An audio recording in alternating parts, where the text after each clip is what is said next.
I see the Slayer class as a very cool class. They are a combination of the Ranger and the Rogue class. It meshes well with the excellent stealth of the Rogue and the combat prowess of the Ranger. Hello guys, Genuine Gaming here, and here is a beginner's guide to the Slayer class. Role: they are skilled at tracking down targets, and they spend most of their time honing their weapon skills, studying the habits and anatomy of their foes. Slayers are elusive and always find a way, the opportune time and location to strike. They combine their rogues and ranger talents. Slayers have high fortitude and reflex saves, but low on will saves. They gain 4 skill points every time they level up. One thing to note is that they have the high base attack bonus of the ranger, and at the same time they have sneak attack up 6d6. Their class skills are stealth, mobility, perception, athletics, knowledge, world, lore, nature, and persuasion. Their primary stat is strength or dexterity. If you want this guy to be skillful, you can also make intelligence as your secondary stat, but this is optional. Progression: Slayers are proficient with all simple and martial weapons, as well as with light armor, medium armor, and shields, except tower shields. Since they are a martial class, the Slayers have high base attack bonus. The main feature of the Slayer is the studied target ability. This allows the Slayers to use a move action to study a specific target, which allows him to gain a +1 bonus on attack and damage rolls against it. The save DCs of the character class also increase by 1 against that opponent. This ability improves at 5th, 10th, 15th, and 20th level. At 7th level, he can use his studied target as a swift action. At 2nd level, the Slayer gains Slayer talents. This allows the Slayer to take rogue talents, combat feats, and ranger combat style feats.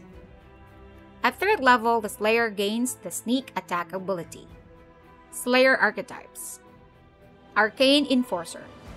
These Slayers study arcane knowledge to learn new efficient ways of hunting their targets. They gain Arcane Exploit, and on 13th level, Greater Arcane Exploits. They have fewer Slayer talents and do not have the Quarry ability. If you're going to choose this archetype, just make sure to put some points in your Charisma stat. Deliverer.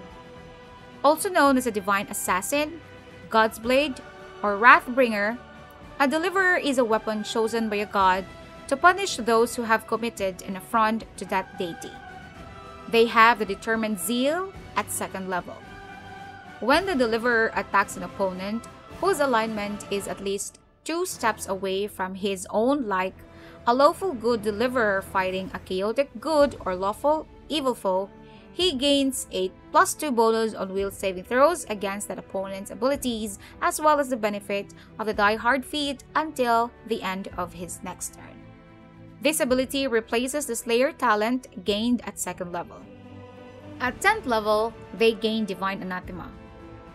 The Deliverer's attacks an additional 2d6 force if the studied target's alignment is at least 2 steps away from that of the Deliverer.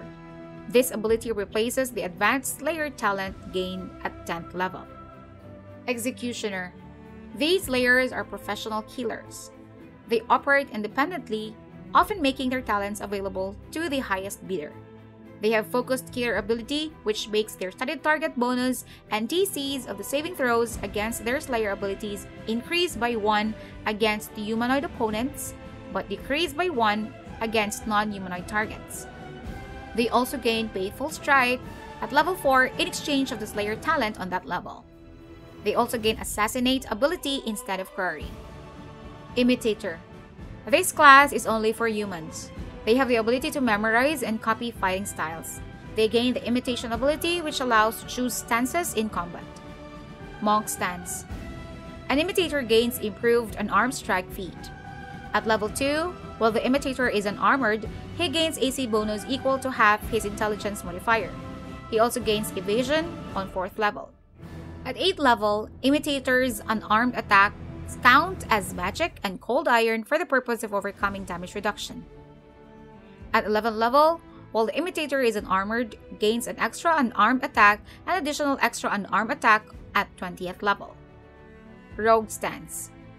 An Imitator gains 1d6 sneak attack.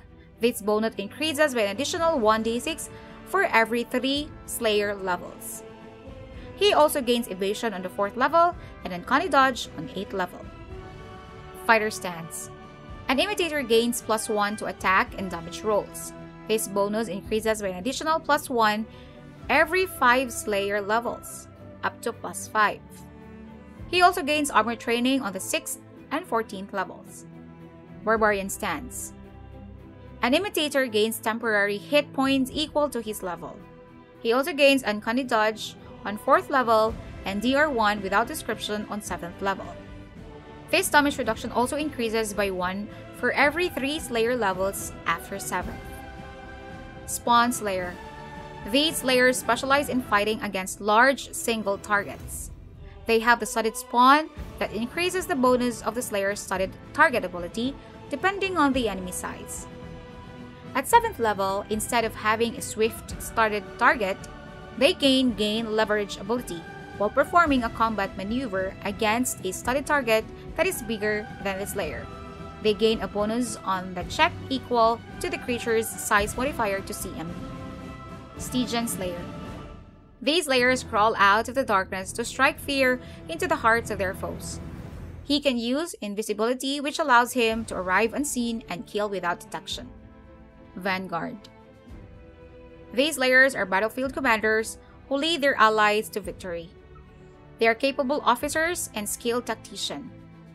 They gain Vanguard Tactician at 2nd level. They receive a bonus teamwork feat. Then once per day, as a standard action, they can grant one of his teamwork feats to all allies within 30 feet who can see and hear him. Conclusion.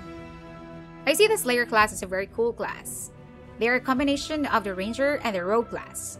It meshes well with the excellent stealth of the Rogue and the combat prowess of the Ranger. Because of their ranging combat style feat, they are viable in a very different kinds of build. So that's it about guys. I hope you find the video helpful. Do not forget to leave a like to let me know. And if you want more Pathfinder Wrath of the Righteous video, subscribe to my channel. See you in the next video. Ciao!